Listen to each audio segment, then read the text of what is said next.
más allá de mí. Más allá de mí tiene que ver con saber que el mundo no gira alrededor de mí.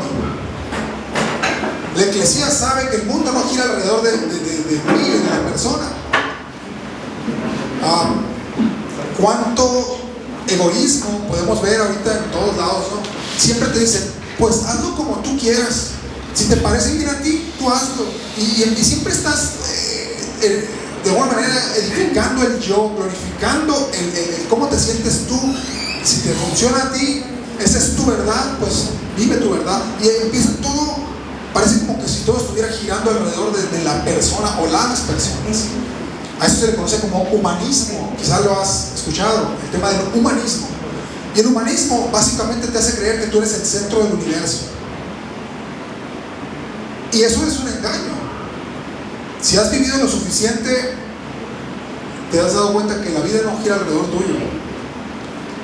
No somos el ombligo del mundo ni la última Coca-Cola del desierto. No lo somos. Porque a veces nos hacen creer como que sí. Es decir, las personas nos hablan de esa manera. Pero las personas,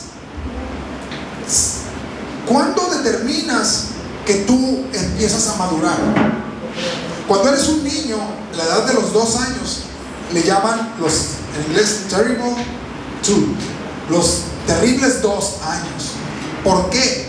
¿Por qué le llaman los terribles 2? Porque el niño aprende una palabra y no se la quita de la boca. ¿Cuál es la palabra que dice? Mío. Mío, y de ahí lo sacas, no lo vas a sacar del mío. Todo es mío, y no mío, todo yo. Porque está de alguna manera se está descubriendo básicamente a él a los 2 años. Y no está mal, digamos, en algún sentido, tener el hecho de que descubran, que empiecen a entender que es parte de su naturaleza, descubrirse quiénes son, hasta dónde llegan ellos y hasta dónde llega el resto del universo, ¿no? Pero ellos a los 2 años piensan que ellos son el centro del universo. Y no está mal, es una temporada. Si alguien tiene niños de 2 años, además les quiero avisar, va a pasar, no se preocupen, va a pasar. Bueno, eso espero. Porque resulta que nos están alimentando para decir, hey, no, tú sigues siendo el centro del universo. Y hay personas, en la adolescencia viene otra etapa, ¿no? Donde otra vez el adolescente piensa que se trata de su mundo y únicamente de él. Y pues llega y se come todo el mandado al sol. A veces mi esposa me regaña y dice, oye, ¿no piensan que yo también estoy acá o ellos? Y yo, ok, sí. Me acuerdo que de adolescente me comía, pues, llegaba con todos los plátanos y me comía todos los panes y las galletas, ¿no? Y éramos 5 hijos, ¿no? Y pues mi mamá y mi papá tenían así como que, hey, aguas, es para todos. Pero a veces esos adolescentes empiezan a creer que el mundo gira otra vez alrededor de ellos. Pero es una temporada, debe ser una temporada. Y resulta que a veces se extiende más allá de lo que quisieran. Adolescentes de 40 años, de 50 años, de 60 años, y a lo mejor todavía no hemos aprendido que el mundo no gira alrededor de nosotros. A lo mejor no hemos aprendido que se trata de todos, no de mí solo. Y entonces, por eso a veces tenemos muchos problemas en las parejas, ¿no? Porque el egoísmo de alguna manera no se ha roto, no hemos avanzado a esa etapa donde dices, ya entendí que no se trata solamente de mí. Así que, ¿cuándo determinas que una persona está madurando? Cuando empieza a pensar en los demás. Cuando una persona la ves que ya piensa en otros, dices, wow, está madurando esta persona, porque ya no cree que él es el centro del universo. O sea, cuando tus hijos, y va a llegar un día, te lo digo, que tus hijos ya no solo se conviertan en asadones, ¿no? Está el asadón y va para acá y viene para acá todo. Y cuando tus hijos te lleguen y digas, mamá o papá, mira, traje esto, te he mandado, o te transferí esto. Wow, dices tú, órale. O sea, llega el momento que ya en ese momento puedes empezar a pensar que empezó la madurez, porque empezó a pensar en alguien más. Así que la vida no se trata de nosotros, es más allá de nosotros. La Eclesía de Jesús quiere que entiendas que ciertamente tienes un poder, pero el poder te lo ha dado para que no es solamente para ti. Es cierto, vas a poder resolver situaciones que enfrentes tú. Pero se trata no solo de ti, se trata de que con ese poder tú vas a bendecir a otros. Es el plan de Dios, por eso te dio la capacidad que pudieras hacer eclesía. ¿Qué es eclesía? No es una sola persona, sino que son dos, unidos. Hacer comunidad con un fin específico, que es invocar el poder de Dios para bendecir a otros. Así que se trata más allá de nosotros. Cuando esta semana te unas como eclesía y clames a Dios, cerciórate que no sea nada más por tus necesidades. Dame, Señor, mira, súpleme, y mira, Dios, esto y aquello, y lo mío, y todo, dame. A ver, cerciórate que también incluyas a tu familia, a tus vecinos, a tus compañeros de trabajo, por alguien más, porque para eso tienes esa capacidad de parte de Dios, para servir a otros. Fíjate que hay un personaje de la historia, a lo mejor algunos de ustedes conocen este personaje, Víctor Frankl. ¿Alguien ha escuchado hablar de Víctor Frankl? ¿Sí? ¿Han leído ese libro muy poderoso de Víctor Frankl? Cuando encuentras el sentido de la vida. Él es un psicólogo que estaba en los años 30, 40 y es apresado, llevado a los campos de concentración nazi, y él se da cuenta, pues, la futilidad de la vida, o sea, lo pasajero de la vida. ¿Cómo se da cuenta? Pues su conocimiento, todo lo que él había aprendido, todo lo que él había hecho, que era una persona renombrada en su comunidad, pues no le servía de nada en absoluto. Estaba frente a personas que no podías razonar con ellos, estaba frente a personas a las que no había manera de... Así que básicamente él y todos sus compañeros era como que estaban destinados a la muerte, porque era lo que todos los días veían en el campo de concentración. Así que las primeras etapas o los primeros momentos de su tiempo en ese campo, pues él también perdió la esperanza y él se fue con todo, en el sentido de, se fue con todos, y decir, pues lo único que me espera es la muerte. Pero después empezó a recapacitar y empezó a darse cuenta que algunos de esas personas sobrevivían y otras no sobrevivían. Algunas perdían la esperanza y otros, contra todo pronóstico, permanecían con la esperanza. Y los que perdían la esperanza eran los que fácilmente caían por enfermedades, fácilmente caían por la desnutrición, por todo lo que sucedía ahí, por los golpes, por todo. Y perdían esa batalla. Pero encontraban que otras personas parecían como que no estaban en ese mundo, como que vivían en otro mundo y se permanecían fuertes, lúcidos, estaban activos. Y él empezó a darse cuenta, y lo escribe en su libro, El hombre en busca de sentido, y dice: todo lo que puede ser arrebatado a un hombre, todo puede ser arrebatado a un hombre, menos la última de sus libertades humanas, la de elegir su actitud ante cualquier conjunto de circunstancias, la de elegir su propio camino. Esa fue una que escribe en su libro. Así que él encuentra que en la elección de lo que tú quizá no puedes controlar lo que sucede, pero lo que él descubre que sí puedes controlar es cómo reaccionas ante lo que sucede. Por otro lado, escribe: cuando ya no podemos cambiar una situación, tenemos el desafío de cambiarnos a nosotros mismos. Lo hemos platicado aquí. A veces suceden situaciones y tú le estás pidiendo a Dios: Señor, cambia la situación. Y tú dices: Dios, cambia esa situación. Y lo que tú no sabes es que Dios quiere cambiarte a ti a través de esa situación. Y cuando tú estás empecinado en cambiar la situación, a lo mejor no te das cuenta que quien tiene que cambiar eres tú. Y a través de esa situación Dios te va a revelar que tú necesitas ser transformado. Por otro lado, escribe: la vida nunca se vuelve insoportable por las circunstancias, sino solo por la falta de significado y de propósito. Así que quise entrar en esta pequeña introducción con este hombre que es un hombre de la cultura popular, que quizá hayas leído ese libro, pero nuestro centro lo vamos a tomar en la vida de Pablo, en el capítulo 20 del libro de los Hechos. ¿Por qué tiene que ver mucho esto con lo que Pablo escribía? Y Pablo escribía y dice: yo tengo, en la siguiente lámina dice: no estimo preciosa mi vida para mí mismo, decía Pablo, he tenido muchos problemas, dificultades, gente me persigue, los de la misma propia nación, los gentiles, y no escatimo mi vida para mí mismo, con tal de que acabe la carrera con gozo, lo que recibí de Dios, ese llamado, ese propósito de Dios.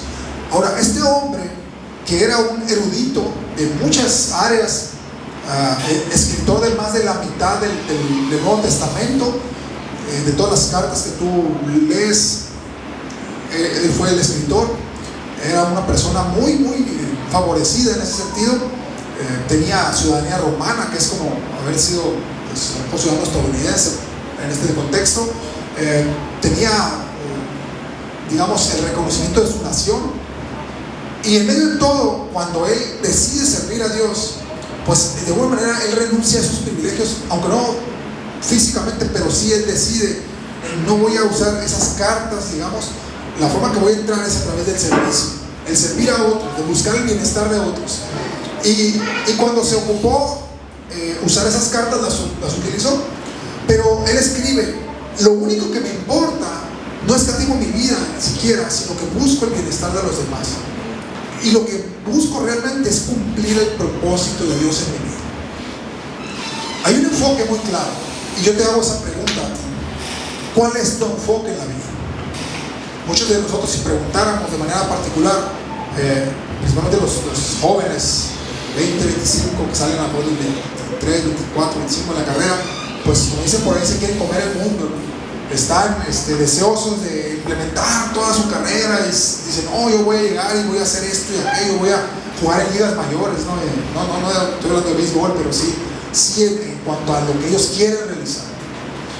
Y este hombre, después de haber estado en esas ligas mayores, descubre que su egoísmo lo había básicamente alejado de Dios, y entonces él regresa a Dios y dice: mi enfoque ya no es en lo que estaba antes, mi enfoque ahora es servir a otros y además cumplir propósito. Y yo te hago una pregunta ahorita: ¿conoces tú el propósito de Dios para tu vida? Porque si tú conoces el propósito de Dios para tu vida, vas a tener claridad en lo que haces. La toma de decisiones va a ser mucho más sencilla, porque vas a preguntar: ¿esto que viene a mí, esta decisión que voy a tomar, suma mi propósito o no? Y va a ser muy fácil descartar lo que sí y lo que no. Pero si tú no sabes cuál es el propósito, pues cualquier oportunidad, entre comillas, pues va a ser oportunidad. Si te ofrecen irte a la Antártida, pues vámonos, ¿no? Si hay dinero, pues vámonos a la Antártida. No, que vamos a Alaska, pues vamos a Alaska, y a lo mejor estamos siempre como, entre comillas, en la casa de oportunidades. No está mal buscar el crecer, no está mal, no me malinterpretes, pero a veces hay muchas cosas que vienen a nuestra vida que no necesariamente son oportunidades, porque no tiene que ver con lo que Dios quiere para mi vida. Pues al no ser eso, en automático tú dices: no, esto no tiene nada que ver conmigo, y lo descartas. ¿Por qué? Porque tienes claridad. Pero entonces, si tú no tienes propósito o no has encontrado propósito, eso va a ser muy difícil, porque todas pueden parecer igualitas las oportunidades, y pues ¿cuál tomo? ¿No? O sea, todas están, pues las tomo todas, pero ya sabes que mucho abarca. ¿Qué dice? ¿Qué dice el texto? Que mucho abarca, poco aprieta, ¿no? Es decir, no va a funcionar. Así que cuando empiezas a tener claridad y enfoque, tú dices: ¿qué es lo que Dios me llamó a hacer? ¿En qué es lo que Dios me ha habilitado, me ha capacitado para hacer?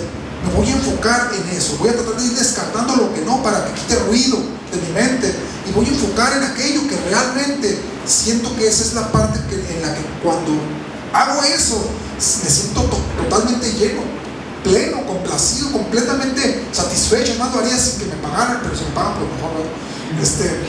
Pero estoy claramente definido en qué es lo que necesito, qué quiero hacer. Cuando uno pierde el enfoque en la vida, es muy duro, porque hay gente que llega, la semana pasada lo compartía, hay un libro que se llama ¿De qué te arrepentirás? Escrito por ¿de qué te vas a arrepentir tú? ¿De qué te arrepentirás? Escrito por una enfermera que trabajaba por acá tenemos enfermeras, trabajaba en el área de cuidados para pacientes terminales. Así que cuando ella pues tocaba atender a todos esos pacientes, y ella pues platicaba con ellos, les gustaba plática, y ella tenía como una algo personal de saber qué eran las cosas de las que esas personas que ya estaban en estado terminal vivieron, y de qué cosas estaban orgullosos, pero de qué cosas se estaban arrepintiendo de no haber podido lograr en la vida. Muchos de esos pacientes, aunque había algunos jóvenes, pero la mayoría eran gente ya adulta, muy grande, 90 años, 80 años, estaban ya en etapa y con enfermedades terminales, así que ya no se movían, estaban en cama, ya no se asistían, y siempre en la plática preguntaba: ¿de qué te estás orgulloso de tu vida y de qué te arrepientes? Así que la parte que ella tomó en su libro y pone más énfasis es que ellos continuamente se arrepentían de la cantidad de horas que trabajaban. Era uno de sus principales arrepentimientos, o de lo que estaban más, de alguna manera les dolía más. Es que pasé demasiado tiempo en mi trabajo y no pasé suficiente tiempo con mi familia, con mis hijos. ¿De qué me arrepentía también? De no haber dicho lo que debía haber dicho. Es decir, no hablé suficientemente a los que amo, no se los dije suficientes veces. Era otro de los arrepentimientos que tenían ellos. ¿Qué era el otro arrepentimiento? No lo intenté lo que pensé que debía haber hecho, y no supe si podía resultar o no, pero no lo intenté. El no haber intentado aquello que había en mí una convicción que sí iba de intentarlo, pero por miedo, por lo que sea, no lo intenté, era otra de las cosas por las que se arrepentían esos pacientes. Así que la pregunta queda en el aire, es: ¿de qué te vas a arrepentir? Y te lo digo a ti, me lo digo a mí. Cuando tú vives con enfoque, no va a haber de qué te arrepientas, porque estás tan definido y claramente en lo que Dios de alguna manera ha puesto en ti, y lo has confirmado con otras personas. Y como dice Pablo, no estimo mi vida preciosa como mía. No se trata de mí. Cuando vivo para servir a otros, no me voy a arrepentir de ello, porque es parte de tu esencia. Somos personas que hemos sido creados para vivir en comunidad, no somos ermitaños, no fuimos diseñados para vivir enclaustrados en alguna parte en la montaña, ¿no? Sino somos parte de algo, y ese algo, tú eres, decíamos al principio, tu muestra de madurez es cuando entiendes que no se trata únicamente de ti, sino que tus habilidades, capacidades, conocimientos, etcétera, están para servir a otros. Así que el enfoque es una de las primeras cosas que necesitamos saber. Por otro lado, la asertividad. Pablo dice más adelante en ese capítulo 20 del libro de los Hechos: estoy limpio de la sangre de todos ustedes. Estaba despidiendo de una comunidad de fe, y dice: estoy limpio de la sangre de todos ustedes, porque no he rehusado anunciarles todo el consejo de Dios. Esta palabra asertividad tiene que ver con decir lo que quiero decir. ¿Cuántas veces nos hemos quedado con muchas cosas que queremos decir, positivas o incluso negativas? Pero está hablando de asertividad, es con una forma respetuosa de hacer saber lo que necesito que tú sepas. ¿Cuántas veces nos hemos quedado en nuestras relaciones, en nuestro esposo, esposa, a lo mejor con nuestros hijos? ¿Cuántas veces hemos dicho lo que no queríamos decir? Y eso rápido alguien levanta la mano, no se evidencie nadie, esto además es general, no levanten la cara, no estoy bien. ¿Cuántas veces has dicho más de lo que quisiste decir? O sea, se te fue, digamos, y cuántas veces esas palabras han marcado y han herido a tu familia. Vamos a pensar en los hijos. Han herido a tus hijos por causa de que tú estuviste en un momento de ira, un momento que perdiste el control y fuiste y hablaste cosas durísimas contra ellos. Básicamente abriste una herida. Y muchas veces esas personas, nos toca tiempo después en terapia o platicando en consejería, como edades 60 años, 70 años, recordando lo que sus padres le hicieron saber cuando tenían 5 o 6 años, cómo les hablaban con esa dureza, y esas palabras fueron marcadas como si fueran una sentencia. Entonces, la asertividad tiene que ver con decir lo que tengo que decir de la manera respetuosa, pero no quedándome con nada de lo que necesito decir. ¿Cuántas veces hemos callado? Y por callar, ceder y ceder y ceder, las cosas se van para ningún lado porque no hemos aprendido a ser asertivos. Pablo dice: tengo la claridad y la confianza de que les he hablado lo que les tengo que decir en la forma que se los tengo que decir. No me he quedado con nada en el tintero. Esto no es un permiso para ser imprudente, ni para ser también alguien que raja tablas, no sé, por ahí de que le das con todo, ¿no? No, pues es que dicen, es que mi pecho no es bodega, no es almacén, y crees que se trata de tirar con todo lo que tienes y darle. La asertividad no tiene que ver con eso, tiene que ver con aquello que es importante, hacerlo saber de una manera muy respetuosa. No como cuando dices con todo respeto y ya sabes que viene un golpe, ¿no? Que viene un sablazo. Pero no, sencillamente es decir aquello que necesita ser dicho, que necesita ser platicado. Tiempo atrás, en estos últimos meses o en últimos años, se puso de una frase muy célebre, ¿no? Se tenía que decir y se dijo. Cuando a veces cosas que aparentemente estaban ahí, que nadie lo decía, pero que uno se animó a decirlo, ¿no? Y ok, sí, se tenía que decir y se dijo. ¿Cuántas veces en nuestra relación matrimonial a veces tenemos problemas con las mujeres, hombres, en la forma que se comunican unos con otros, ¿no? Nosotros los hombres decimos, no, pues dime lo que quieres decir, o sea, la claridad es para nosotros muy importante. Y la mujer, no, es que tú lo debes de asumir, debes de darte cuenta, mírame, no te das cuenta. Entonces, pues mejor dímelo, ¿no? No, es que tú tienes que decirme. Nosotros decimos, tú tienes que decirme. Y ella dice, no, tú tienes que asumir, tú tienes que verme y asumir. No, me va muy mal cuando asumo, vale más que me digan. Por la asertividad es la que nos va a dar esa comunicación correcta, esa comunicación asertiva. Hombres, seamos claros ciertamente, con mucho tacto y amor para hablar ciertamente, pero mujeres comuniquen, díganlo, no esperen que se lo adivine, porque se lo adivina y luego le dice otra cosa que no es, olvídate, se pone peor la cosa. Entonces la asertividad es vital en las relaciones. La semana pasada hablábamos que la calidad de tus relaciones es la calidad de tu vida, y la asertividad para comunicar es parte de esa calidad que puedes desarrollar. Entonces Pablo decía, tengo claridad de que yo les he compartido lo que de parte de Dios necesito decírselo, se los he dicho todo. Y cuando yo les estoy enfrente de ustedes ahora, en este momento, yo les comento y les digo, de parte mía hemos comunicado el mensaje. ¿Qué es el mensaje? Que sin Jesucristo tu vida no va a tener el resultado ni la plenitud que quisieras. Que todo lo que andas buscando aquí, allá y acullá, no lo vas a tener a menos que busques a Jesucristo, porque Él es la plenitud. No hay manera ni vida plena fuera de Jesús. No hay. Todos los hombres y mujeres hemos sido diseñados con un espacio acá dentro de nuestro espíritu del tamaño de Dios. Y si Dios no ocupa eso, no importa que tú cuánto comas, qué tan fitness comas, y no importa cuánto viajes, no importa cuántas personas conozcas, a quienes conozcas, cuántos contactos tengas, no va a llenar ese vacío. No importa cuánto dinero tengas en tu cuenta de banco, no importa, porque al final del día el vacío ese no se llena ni con todas esas cosas ni con otras. Cuando tú empiezas a reconocer a Jesús como tu Señor y como tu Salvador, allí empieza una reconexión. Tu espíritu va a tener sentido, va a tener propósito, del que hablábamos aquí. El propósito va a empezar a conectarse. ¿Cómo tienes propósito? Reconéctate con tu Creador. Esa es la forma más.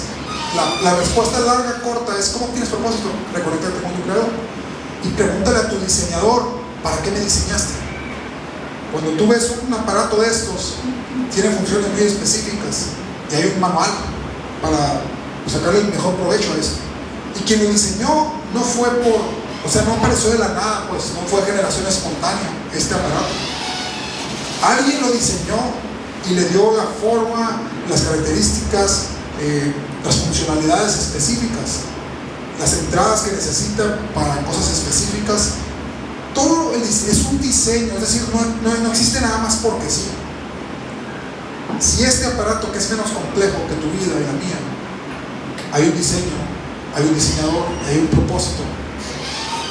¿Qué te hace pensar que tu vida y la mía no tiene propósito, no tiene diseño y no tiene un diseñador? Así que la pregunta es, no sé cuál es su propósito para mi vida, necesito preguntarle a mi diseñador, ¿para qué me diseñaste? Y él te va a mandar al manual del fabricante. Y el manual del fabricante, que es la Biblia, por ahí, cada vez menos físicas las tenemos más digitales, pero el manual del fabricante es los pensamientos de Dios acerca de ti, de mí, de las cosas, cómo fueron creadas y por qué fueron creadas y para quién fueron creadas. Entonces, cuando uno entiende todo eso, te lo digo claramente, hemos hablado el mensaje con asertividad, el mensaje de Dios para tu vida. Que fuera de Dios no hay salvación, restauración, plenitud, y no vas a estar completo a menos que conozcas a tu Creador. Eso es lo que queríamos decir, se tenía que decir y se dijo claramente, definidamente, asertivamente.